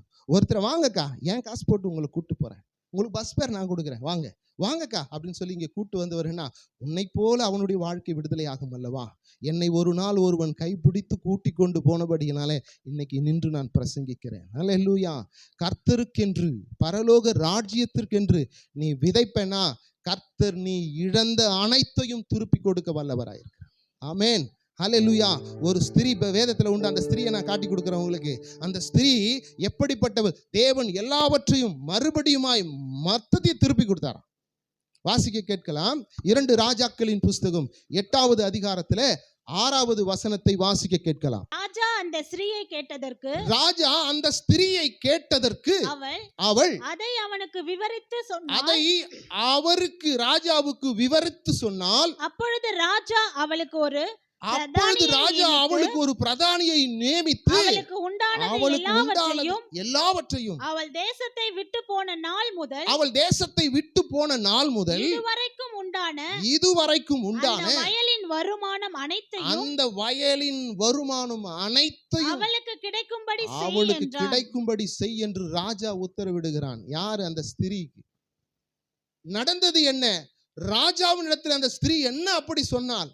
அவள் இந்த தேசத்தை விட்டு போய் அவள் இருந்து திரும்பின நாள் வரை இந்த வயலிலே கிடைத்த வருமானம் அனைத்தையும் அவளுக்கு நீ கொடுக்க வேண்டும் என்று சொல்லி ராஜா ஒரு பிரதானியை நியமித்து அவனை சந்திக்க வைக்கிறாரே, அதற்கு காரணம் என்ன? ஹல்லேலூயா. அதையும் பார்க்கலாம். நன்றி ஆவியானவரே. 2 ராஜாக்களின் புஸ்தகம் 4வது அதிகாரத்துல வாசிக்க கேட்கலாம். 4வது அதிகாரம் 8 முதல் அப்படியே தொடர்ந்து அதை வாசிக்க கேட்கலாம். பின்பு ஒரு நாள் எலிசா சூனேமியாவுக்கு போயிருக்கும் போது அங்கே இருந்த கனம் பொருந்திய ஸ்திரீ அவனை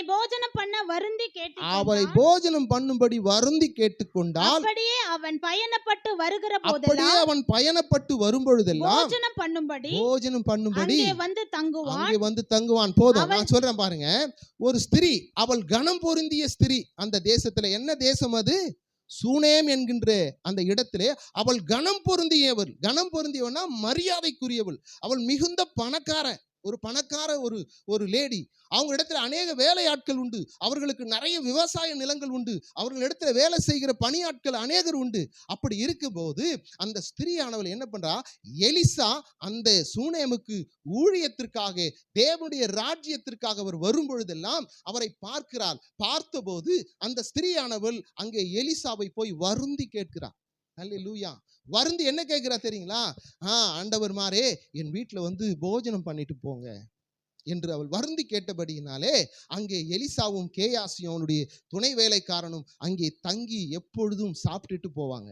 அப்படி போய்கொண்டிருக்கிற நாட்களிலே அந்த ஸ்திரீயானவள் தன் கணவனை பார்த்து சொல்லுகிறார், இந்த மனுஷன் அடிக்கடி வந்து போகிற இந்த மனுஷன் பரிசுத்தவான் என்று நான் காண்கிறேன். ஆகவே நம்ம வீட்டுக்கு மேல இந்த மொட்டை மாடியில ஒரு வீட்டை, ஒரு ரூமை கட்டி, ஒரு சின்னதா ஒரு அறையை கட்டி, அந்த அறைக்குள்ளே ஒரு கட்டிலை போட்டு, அவர் உட்கார்வதற்கு நாற்காலியை போட்டு, அவர் உட்கார்ந்து படிக்கிறதற்கு ஒரு மேஜையை போட்டு, அதன் மேலே ஒரு குத்து விளக்க வைக்கலாம். அவர் வரும்பொழுதெல்லாம் இங்கே தங்கிவிட்டு போவார் என்று சொல்லி அவன் கணவனிடத்துல சொன்ன உடனே அப்படியே ஒரு அறையை கட்டி, கட்டிலை போட்டு, நாற்காலி எல்லாம் போட்டு ரெடி பண்ணி, குத்து விளக்க வச்சு, அவர் வரும்போதெல்லாம் வந்து என்ன பண்ணுவாராம்?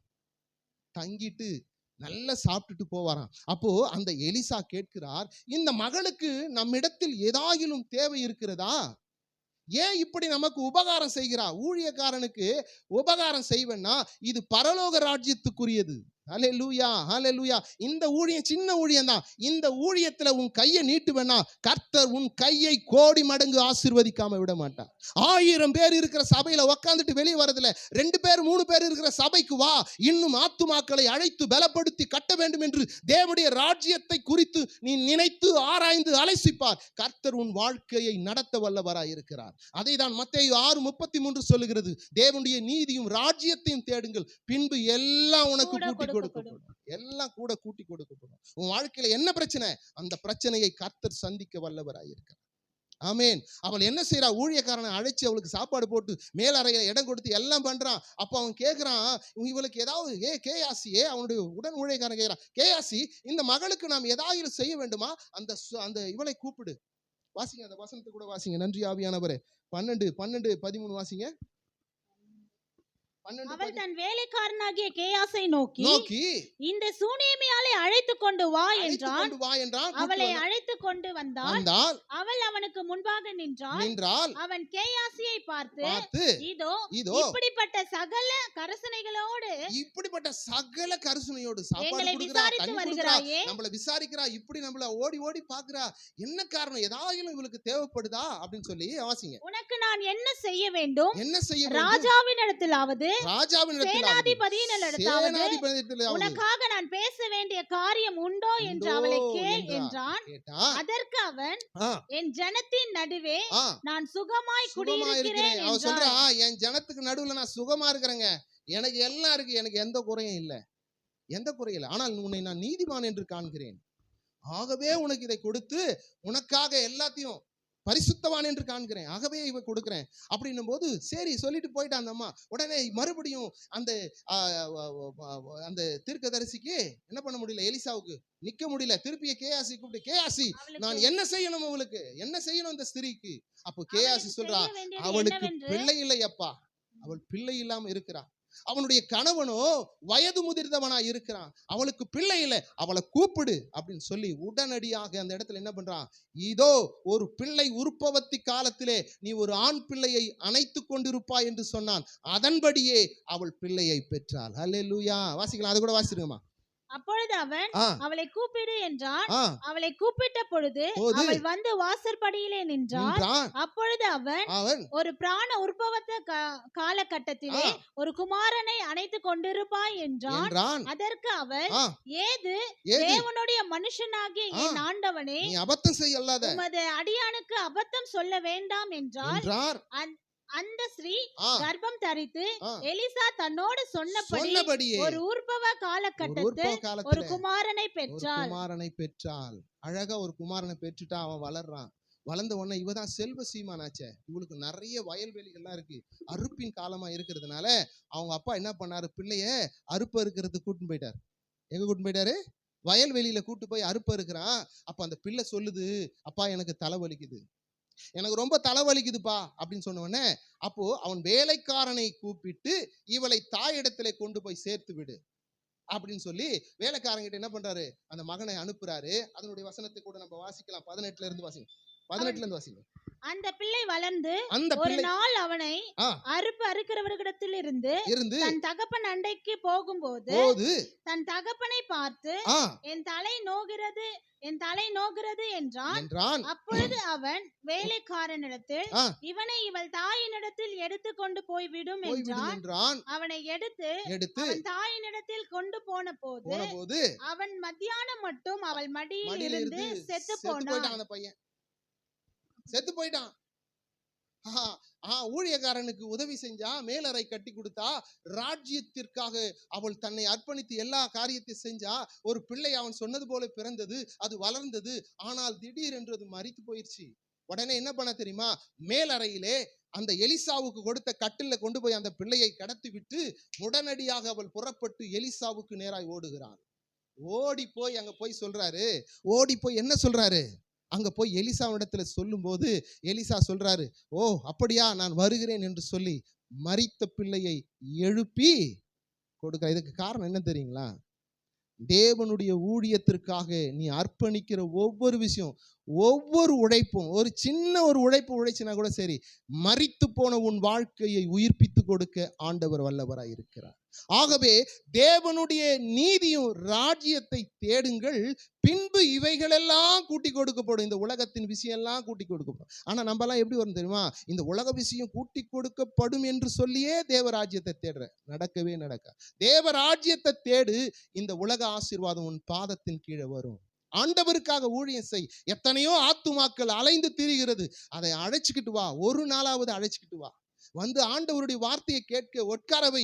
அது எப்படிப்பட்ட துன்மார்க்கத்தில் இருந்தாலும் இந்த வார்த்தை உருவ குத்துகிற ஈட்டியாக இருதயத்தை குத்த அது வல்லதாய் இருக்கிறது. அவனை மனுஷனாய் மாற்றிவிடும். எந்த மனுஷனையும் பிரகாசிக்க பண்ணுகிற ஒளியாக புறப்படும் இந்த வார்த்தை. அல்லேலூயா.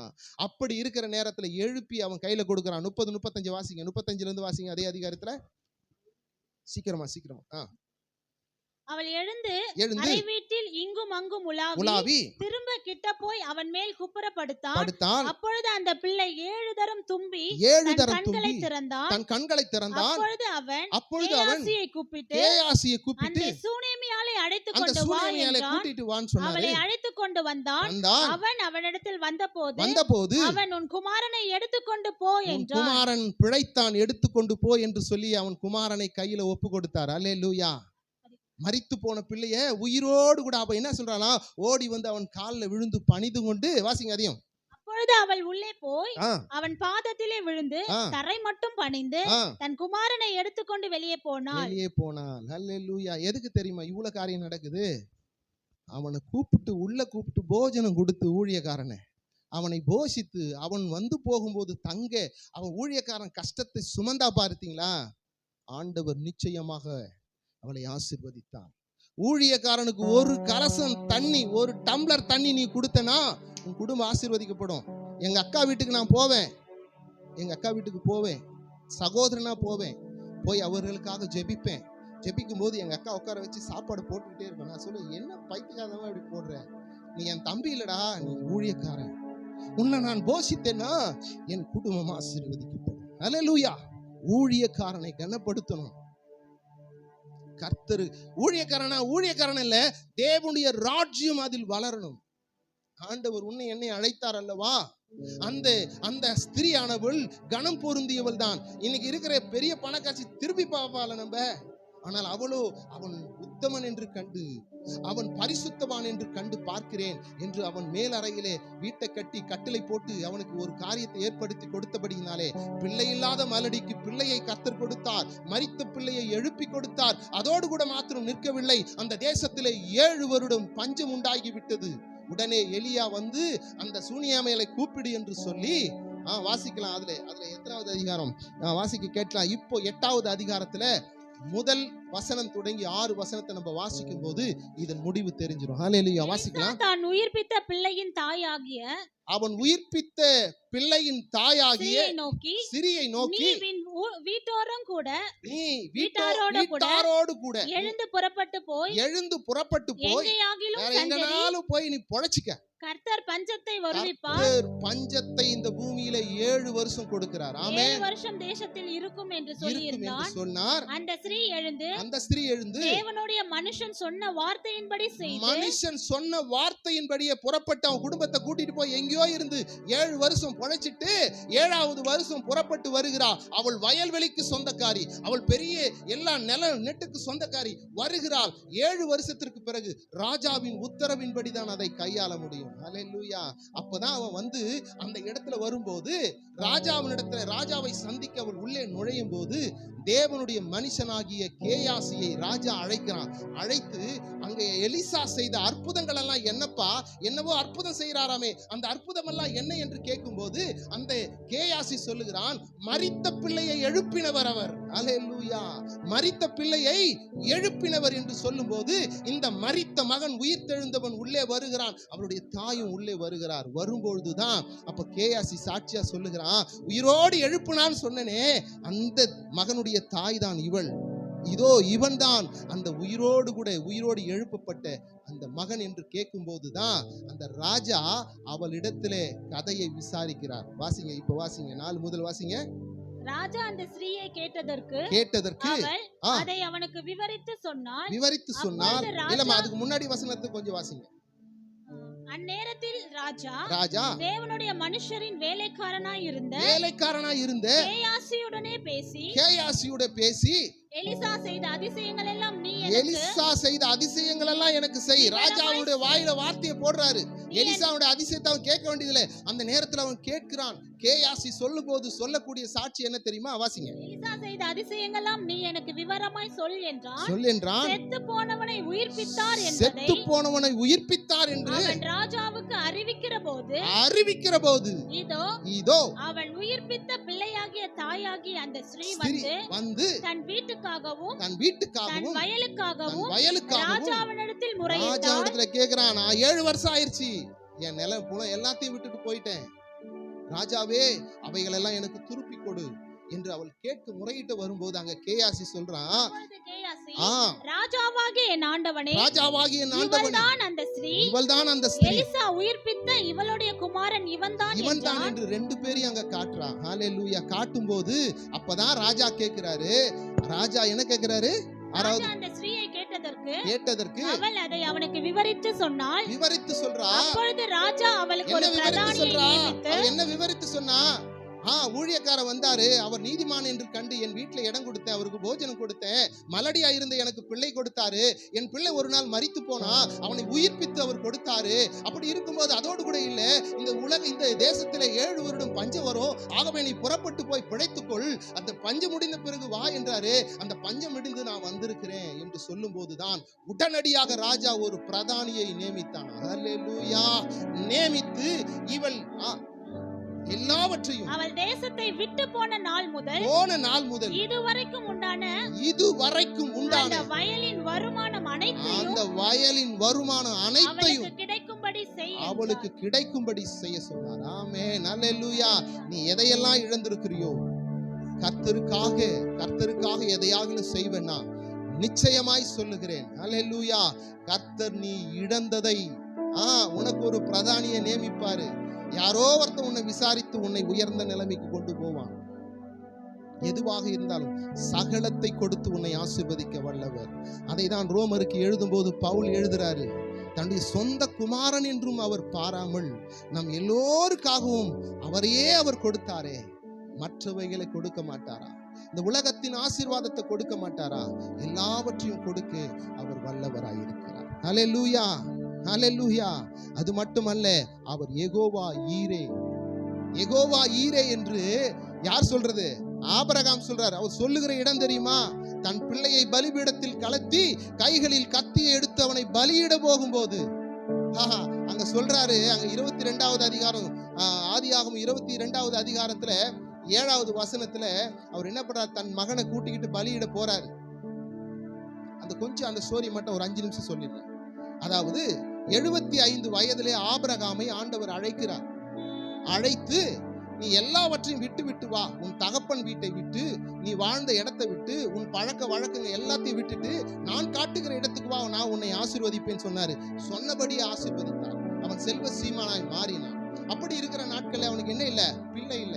பிள்ளை இல்லாதபடிக்கு அப்படியே அவன் அமர்ந்து கொண்டு இருக்கிறான். 12வது அதிகாரத்தில் அழைத்தார். 15வது அதிகாரத்துல அங்கே என்ன பண்றாரு? அப்படியே ஆபிரகாம் அப்படியே வீட்டுக்குள்ள உட்காந்து சோகமா உட்காந்துட்டு இருக்காரு. ஆண்டவர் வந்து ஆபிரகாம் பார்த்து சொல்றார், ஆபிரகாமே, நானே உனக்கு பலனும் கேடகமா இருக்கிற, ஏன் சோகமா இருக்கிற? போங்க ஆண்டவரே, நீங்க முன்ன எனக்கு என்ன பண்ண போறீங்க? சொத்து சுகம் எல்லாம் கொடுத்துட்டீங்க, அனுபவிக்க ஒருத்தனை இல்லப்பா. எனக்கு கர்ப்ப பிறப்பு இல்லை, எனக்கு பிள்ளை பிறக்கல ஆண்டவரே. என் வீட்டு என்னை விசாரிக்கிற எலியாசருடைய பிள்ளைகள் தான் எல்லாவற்றையும் ஆண்டு கொண்டிருக்கிறது, எனக்கு பிள்ளை இல்லையே. ஆதியாகமம் 15:5 சொல்றாரு, ஆபிரகாமே, வீட்டுக்குள்ள உட்கார்ந்து புலம்பாதே, வெளியே எழும்பி வா, வானத்தை அண்ணாந்து பார், இந்த நட்சத்திரங்களை உன்னால் என்ன கூடுமையானால் எண்ணிப்பார், இதன்படி உன்னை ஆசீர்வதிப்பேன். ஆண்டவர் ஆசீர்வதித்தார். ஹல்லேலூயா. அவனுக்கு பிள்ளையை கொடுத்தாரு. ஆதியாகமம் 12:5 சொல்லுகிறது, ஆபிரகாம் ஈசாக்கை பெற்றெடுக்கும் போது அவனுக்கு 100 வயது என்று. ஹல்லேலூயா. 100 வயசுல பிள்ளையை பெற்றுட்டாரு. பெற்று எல்லாம் எடுத்த போது 22வது அதிகாரத்துல முதல் வசனத்துல ஆண்டவர் பேசுறதை கேட்கலாமா? வாசிக்கலாம். 22. இந்த காரியங்கள் எல்லாம் நடந்த பிறகு தேவன் ஆபிரகாமை சோதித்தார். எப்படி எனில், அவன் அவரை நோக்கி ஆபிரகாமே என்றார். இதோ அடியேன் என்றார். அப்பொழுது அவர், உன்னுடைய பிள்ளையும் உன்னுடைய அன்பான அந்த பிள்ளையும் நேசகுமாரனையும் ஈசாக்கை இப்பொழுது அழைத்துக் கொண்டு போய் நான் உனக்கு குறிக்கும் மலையின் ஒன்றிலே அவனை தகன பலியாக பலியிடு. நானே சொல்லிறேன், அவனை தகன பலியாக இடு என்று சொன்னபோது அங்க ஆபிரகாம் என்ன பண்றாரு தெரியுமா? ஐயோ ஆண்டவரே, எனக்கு 75 வயசுல கூப்பிட்டு 100 வயசுல புள்ளைய கூப்பிட்ட, இப்ப அந்த புள்ளைய கொண்டு போய் பலியிட சொல்றேன்னு சொல்லி அங்கே புலம்பவில்லை. அவன் அதிகாலமே எழுந்து கழுதையில் சேணம் கட்டி 2 ஊழியக்காரனையும் தன் பிள்ளையையும் பலி கொடுக்கிற கட்டையையும் நெருப்பையும் கத்தியும் எடுத்துக்கொண்டு புறப்பட்டு போய் கொண்டே இருக்கிறான். ஆண்டவர் சொன்ன உடனே 3 நாள் பிரயாணத்திலே ஆண்டவர் அந்த மலையை காண்பிக்கிறார். அந்த மலையின் வாசலிலே அவன் ஊழியக்காரனை நிறுத்தி, நானும் என் பிள்ளையாண்டான் மாத்திரம் போய் வருகிறோம் என்று சொல்லி அந்த மலையின் மேல போகும்போது 7வது வசனத்துல ஈசாக்கு கேட்கிறார், அப்பா அப்பா என்று அவன் கூப்பிடும் போது, மகனே நான் இதோ இருக்கிறேன் அப்பா. என்ன அங்கே ஆபிரகாமுடைய சோகம் என்ன?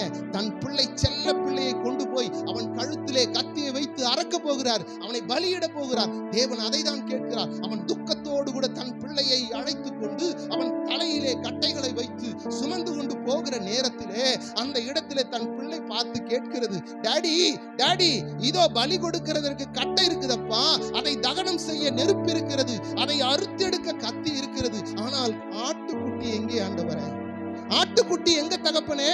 ஆட்டுக்குட்டி எங்கே? அப்ப ஆபிரகாம் சொல்றாரு, பலிக்கான ஆட்டுக்குட்டியை கர்த்தர் பார்த்து கொள்ளுவார். ஹல்லேலூயா. 7வது வசனத்தை கொஞ்சம் வாசிங்களேன். நன்றி ஆவியானவரே. ஈசாக்கு தன் தகப்பனாகிய ஆபிரகாமை நோக்கி என் தகப்பனே என்றான். அதற்கு அவன், என் மகனே, இதோ இருக்கிறேன் என்றான்.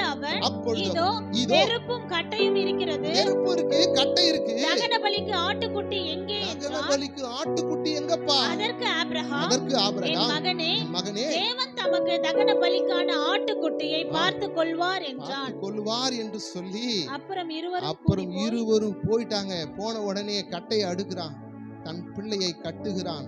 அந்த அடுக்கின கட்டையின் மேல தன் பிள்ளையை படுக்க வைக்கிறான். அந்த தகப்பனுடைய நிலைமை என்ன? தேவனுடைய வார்த்தைக்கு அப்படியே கீழ்ப்படுகிறான். உன் பிள்ளையை நான் காண்பிக்கிற அந்த மோரிய மலையின் மேல நீ என்ன பண்ணணும், பலியிடணும் சொன்னபோது அவருடைய வார்த்தைக்கு கீழ்ப்படிந்து கட்டையை அடுக்கி தன் பிள்ளையை கிளத்தி கைகளை கத்தியிலே உரையிலே போட்டு கத்தி எடுக்கிறான். 10வது வசனத்துல கத்தியை எடுத்து போடும்போது பரத்திலிருந்து ஒரு சத்தம், தேவ தூதனுடைய சத்தம் உண்டாயிற்று. ஆபிரகாமே, ஆபிரகாமே, உன் பிள்ளையாண்டான் மேல் கைகளை போடாத. ஹல்லேலூயா. இது முதல் கொண்டு நீ கர்த்தருக்கு பயப்படுகிறவன் என்று. ஹல்லேலூயா. கர்த்தருக்கு பயப்படுகிறவனுக்கு தான் ஆசீர்வாதம். இன்னைக்கும் சொல்றேன், என்னை கேட்டு வந்திருக்கிற பிள்ளைகளை உங்களை உட்கார வச்சு ரொம்ப நேரம் நான் பேசினா கூட நீ கர்த்தருக்கு பயந்து விடுவாய் என்றால் கர்த்தர் நிச்சயமாய் உன்னை ஆசீர்வதிக்க வல்லவராய் இருக்கிறார். 22:12 வாசிங்க. 22:12 வாசி. நன்றி ஆவியானவரே.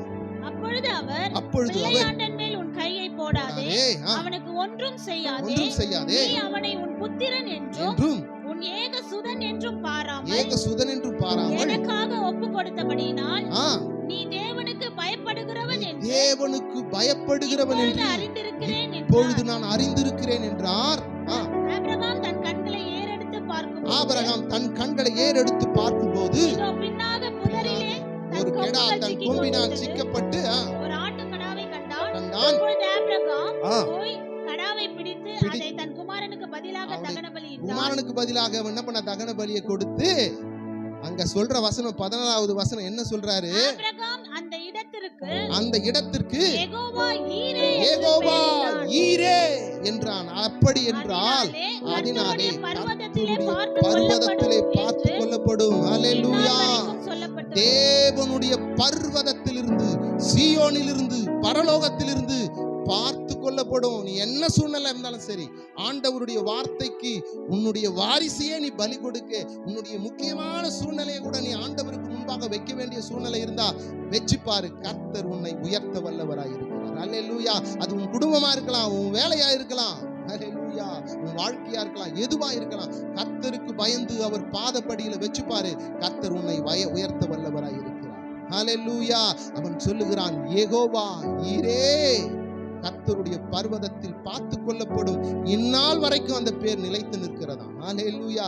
கர்த்தருடைய பர்வதத்தில் பார்த்து கொள்ளப்படும். யாருக்கு? அவன் கர்த்தருக்கு பயந்தவன் என்று நான் இது முதல் அறிந்தேன் என்று தூதன் சொல்லுகிறான். கர்த்தருக்கு பயப்படுகிறவர்களுக்கு தான் ஆசீர்வாதம். ஹல்லேலூயா. அதுதான், கர்த்தருக்கு பயப்படுகிறவர்களுக்கு தான் இப்படிப்பட்ட ஆசீர்வாதம். கர்த்தர் சீயோனிலிருந்து உன்னை ஆசீர்வதிக்கிறார். உன் ஜீவனுள்ள நாளெல்லாம் எருசலேமுடைய வாழ்வை நீ காண்பாய். ஆமென். பரத்திலிருந்து இறங்கி வரும் நன்மையான எந்த ஈவும், பூரணமான எந்த வரமும் ஜோதியின் பிதாவிடத்தில் இருந்துதான் இறங்கி வரும். அதை வரும்பொழுது ஒருவனும் தடை செய்ய முடியாது. ஆனால் ஒன்றே ஒன்று, கர்த்தருக்கு மாத்திரம் நீ என்ன பண்ணணும்? பயப்படணும். பயந்து அவருக்கு உன் வழிகளை கொடுப்பேன்னா கர்த்தர் மரிக்க வேண்டிய பிள்ளையை உயிரோடு எழுப்பி, ஹல்லேலூயா. எத்தனை தியாகம் பாருங்க. நீ நானும் செய்வோமா? படுக்க வைப்பியா? அவன் கேட்கிறான், டாடி டாடி கட்டை இருக்கு, நெருப்பெல்லாம் இருக்கு, ஆடு எங்கப்பா அப்படின்னும் போது அவன் தகப்பனுடைய இருதயம் எப்படி இருந்து யோசிப்பான். அவனுக்கு தெரியும், என் பிள்ளைய நான் அறுக்க போறேன், கத்திய கழுத்துல. அந்த வினாடி பொழுதுல ஆண்டவர் அவன் கைகளை கத்தி எடுத்து நோக்கின போது ஆண்டவர் நிறுத்தினார். ஏன்? அவன் கர்த்தருக்கு பயந்தான். ஹல்லேலூயா. ஆண்டவருக்கு பயப்படுகிற உன்னை என்னை ஆண்டவர் தெரிந்து கொண்டு இருக்கிறார். வனாந்திரத்துல உன்னை என்னையும் தெரிஞ்சுக்கிட்டாரு. சும்மா இல்ல, பாலைவனத்துல ஒருவனும் உதவி இல்லாத இடத்துல தான் உன்னை என்னையும் தெரிஞ்சுக்கிட்டாரு. நம்மளாம் பெரிய பணக்காரனா, ரொம்ப ரிச்சா அப்படியே ஆடி கார்ல இறங்கி வந்து ஆண்டவரை தேடல. வாழவே முடியாத ஓடிக்கொண்டிருக்கிற நேரத்துல தான் வனாந்திரத்துல தேடினார். யாக்கோபை அப்படிதான் தேடினார் சொல்லி உபாகமத்தின் புஸ்தகத்துல 32வது அதிகாரத்திலே ஆண்டவர் சொல்லுகிற ஒரே வசனத்தை வாசிச்சு முடிக்கலாம். நன்றி ஆவியானவரே. உபாகத்தின் புஸ்தகம், நன்றி ஆண்டவரே, 32:9 முதல் வாசிச்சு முடிக்கலாம். நன்றி. கர்த்தருடைய ஜனமே, அவருடைய பங்கு, யாக்கோபு அவருடைய சுதந்திரம், பாழான நிலத்திலும் ஊளையிடுகிற வெறுமையான அவாந்தர வெளியிலும் அவர் அவனை கண்டுபிடித்தார், நடத்தினார், அவனை உணர்த்தினார், அவனை தமது கண்மணியை போல காத்தருளினார். அவர் கண்மணியை போல காத்து அருளினார். ஹல்லேலூயா. எங்க தெரிஞ்சுக்கிட்டாரு? ஊளையிடுற இடத்துல, ஒண்ணுமே இல்ல, வனாந்திரத்துல தெரிந்து கொண்டார். அதுக்கப்புறம் கீழ் வசனத்தை வாசிங்களேன். கழுகு தன் கூட்டை கலைத்து குஞ்சுகளின் மேல் அசைவாடி தன் குஞ்சுகளின் மேல் அசைவாடி சேட்டைகளை விரித்து தன் சேட்டைகளை விரித்து அவைகளை எடுத்து தன் சேட்டைகளின் மேல் சுமந்து கொண்டு போகிறது போல கர்த்தர் ஒருவரே வழிநடத்தினார். அவர்கள் வழி நடத்தினார். அந்நிய தேவர் அவரோடு கூட, வேற தெய்வம் கிடையவே கிடையாது. இயேசு ஒருவர் தான் வழி நடத்துகிறவர். இயேசு நம்பினா இயேசு மாத்திரம் நம்பி வா. மற்ற காரியங்களை நம்பி வந்தினா முடியாது. இயேசுவை மாத்திரம் நம்பி நின்று பார். அவர் கழுகு தன் கூட்டை கலைத்து தன் குஞ்சுகளின் மேல் அசைவாடுகிறது போல கர்த்தர் அசைவாடி அதை அவனுடைய ரெக்கையில சுமந்து கொண்டு மேலே போய் விட்டு அதை கற்றுக் கொடுப்பாராம். என்ன தெரியுமா இதனுடைய கதை? கழுகு தன் கூட்டை கட்டும் போதே முள்ளுல தான் கட்டும். ஏன்னா கழுகு அந்த குஞ்சியே மாம்சத்தை விழுங்கும். அப்படியே அது வளரும் போது எப்படி தெரியுமா? பிராய்லர் கோழி விட பயங்கரமா வளரும். அது வளர வளர அந்த கூட்டு என்ன பண்ணுமா? குத்தும். அதால உள்ள இருக்க முடியாது. நழுவி வெளியே வரும். அப்ப என்ன பண்ணுமா? அந்த கழுகு என்ன பண்ணுமா? தன் கூட்டை கலைச்சிட்டு அதனுடைய சிறகுல என்ன பண்ணுமா? அந்த குஞ்சியை கொண்டு அப்படியே உயர மேல கொண்டு போய் விட்டுருமா. அதுக்கு பறக்க தெரியாது. அது மேல கழுகு பறவைகளின் ராஜான்னு சொல்றாங்க. அது மாதிரி உயர பறக்கவே முடியாது. உயர கொண்டு போய் தன் குஞ்சை கீழே விட்டுருமா. விட்ட உடனே அது அப்படியே தத்தளிச்சு அப்படியே அது பறக்க அப்படியே கத்துக்கொண்டே வரும். கரணம் தப்புனா மரணம். கீழே விழுந்துருச்சுன்னா என்ன பண்ணும்? செத்து போயிடும். ஆனாலும் கூட இந்த கழுகு என்ன பண்ணுமா? அப்படியே விட்டு அதன் கூட்டை கலைத்து தன் குஞ்சு மேல் அசைவாடி கொண்டே அது கீழே விழுகிற நேரத்திலே அதனுடைய சட்டையில் அதை சுமக்குமா. அதை சுமந்து மறுபடியுமாய் மேலே கொண்டு போய் என்ன பண்ணும்? விட்டுடும். விட்ட பிறகு அது அப்படியே வாழ்க்கையில முன்னேறி வரக்கூடிய ஒரு இடத்தை கர்த்தர் உருவாக்குவார். ஆண்டவர் சொல்றாரு, கழுகு தன் குஞ்சியின் மேல் அசைவாடி தன் இறக்கையில் சிறைகள் சுமக்கிறது போல நான் உன்னை சுமக்கிறேன். உன் வாழ்க்கையில உனக்கு நடக்க தெரியாது. நீ விழுந்து மரித்து போகிற நேரத்தில் உன்னை மறுபடியுமாய் உயர்த்தி கொண்டு போவேன். உயர்த்தி நீ ஒரு சீரான இடத்திற்கு வரும் வரை கர்த்தர் உன்னை விடவே போகிறதில்லை. ஹல்லேலூயா. அப்படிப்பட்ட நல்ல ஆண்டவர் தான். ஆமென், ஆமென். ஆகவே இன்றைய தியானத்தின் வசனத்தில் ஆண்டவர் சொன்ன வசனம் என்ன? தன் சொந்த குமாரன் என்றும் பாராமல் நம் யாவருக்காகவும் அவரையே கொடுத்தாரே, ஆனால் மற்ற அனைத்தையும் கொடுக்க அவரால் கூடாதா? நிச்சயமாய் கூடும். ஹல்லேலூயா. அனைத்தையும் கொடுத்து ஆசீர்வதிப்பார். நம்ம நினைக்கிறோம் அனைத்தையும்னா எல்லாத்தையும் இல்ல. உன் தேவை என்ன? இன்னைக்கு நீ கடத்தோட வந்திருக்கிறியா? 10 லட்ச ரூபா கடன் யார் கொடுப்பா? என் கூட பிறந்தவன் கொடுக்க மாட்டான். என்னுடைய மாமனார் வீட்டில் கொடுக்க மாட்டான். யாருமே பணத்தை நம்பி கொடுக்க மாட்டான். உன் தேவை, உன் அனைத்து தேவையும் அவர் சந்திக்க வல்லவர். உன் வியாதி, உன் வறுமை, உனக்குள்ள வியாதியா? உன்னால முடியலையா? படிக்கிற பிள்ளைங்க படிக்க முடியலையா? அனைத்தையும் கொடுப்பார் ஆண்டவர். கர்த்தருக்கு கீழ்ப்படிந்து கர்த்தருக்கு நடக்கும்போது எல்லாவற்றையும் கொடுத்து நம்மை ஆசீர்வதிக்க வல்லவராயிருக்கிறார். ஹல்லேலூயா. கர்த்தர் நல்லவராகவே இருக்கிறார். ஆமென். அவர் எல்லாவற்றையும் கொடுத்து ஆசீர்வதிப்பார். என் தேவாதி தேவன் அனைத்தையும் கொடுத்து ஆசீர்வதிக்கிற நல்ல தேவனாய் இருக்கிறார். ஆமென். அப்படியே நம்ம எல்லாம் எழுந்து நின்று ஒரு பாடலை ஜெப பாடலாய் பாடி இன்னைக்கு நம்ம செய்தியை முடிக்கலாம். நன்றி ஆவியானவரே. கர்த்தர் அனைத்தையும் கொடுத்து நம்மை ஆசீர்வதிக்கிற நல்ல தேவன். ஹல்லேலூயா. அனைத்தையும் அருளிடும் எனக்கென தந்திடும் வலக்கரம் என்னை உயர்த்திடும் என் தேவனே. அனைத்தையும் அருளிடும் எனக்கென தந்திடும் வலக்கரம் என்னை உயர்த்திடும் என் தேவனே. யெகோவா ஈரே, யெகோவா ஈரே, யெகோவா ஈரே, யெகோவா ஈரே. புல்லுள்ள இடங்களில் எந்தனை நித்தமும் சுகமாய் நடத்திடும் கழுகினை போல் என்னை சுமந்திடும் என் தேவனே. புல்லுள்ள இடங்களில் எந்தனை நித்தமும் சுகமாய் நடத்திடும் கழுகினை போல் என்னை சுமந்திடும்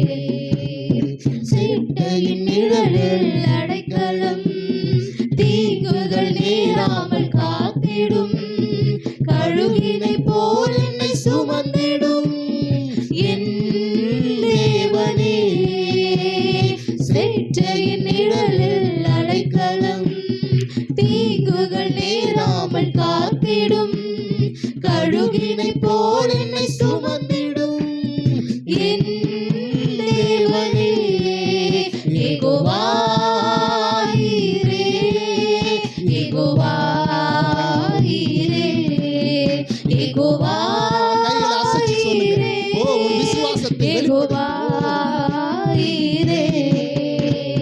சிலுவையில் எந்தன் நோய்களை சுமந்தீருந்தன் சரீரத்தில், அங்கே நான் சுகமானேனே என் தேவனே. சிலுவையில் எந்தன் நோய்களை சுமந்தீருந்தன் சரீரத்தில், அங்கே நான் சுகமானேனே என் தேவனே, யெகோவா ஈரே, யெகோவா ஈரே, யெகோவா ஈரே, யெகோவா ஈரே. தேவனால் பிறந்தவன் எவனுமே உலகத்தை ஜெயிப்பவன் என்றுமே, மலைகளையும் பதராக்குமே என் தேவனே.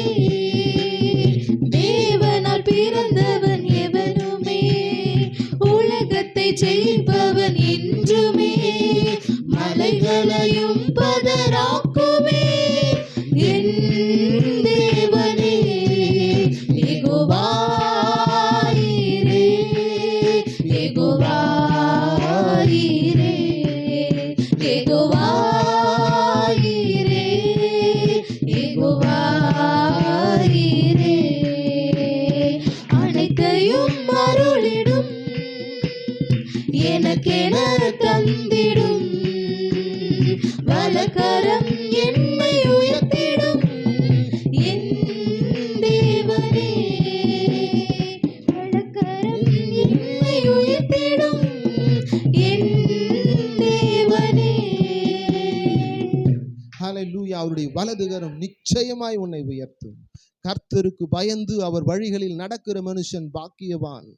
அவன் அவன் கையின் பிரயாசத்தை சாப்பிடுகிறவன். ஹல்லேலூயா.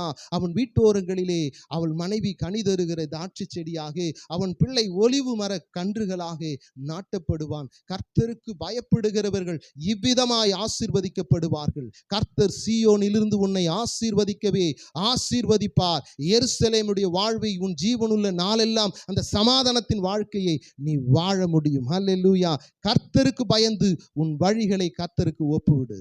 கர்த்தர் சீயோனிலிருந்து உன்னை ஆசீர்வதிப்பார். ஹல்லேலூயா. கர்த்தாவே, இந்த நாளிலே வந்த பிள்ளைகள் வந்த வண்ணமாய் திரும்பாதபடிக்கு என் தேவாதி தேவன் இவர்களை அபிரவிதமாய் ஆசீர்வதித்து தேவைகளை சந்தித்து ஆண்டவரே சகல நன்மைகளினாலும் இவர்களை நிரப்பி வழி நடத்தும்படிக்காக என் மீட்பெரும் இரட்சகருமாக இயேசு கிறிஸ்துவின் நாமத்தினால் ஜெயமெடுத்து ஜெபிக்கிறேன் எங்கள் ஜீவனுள்ள நல்ல பிதாவே. ஆமென்.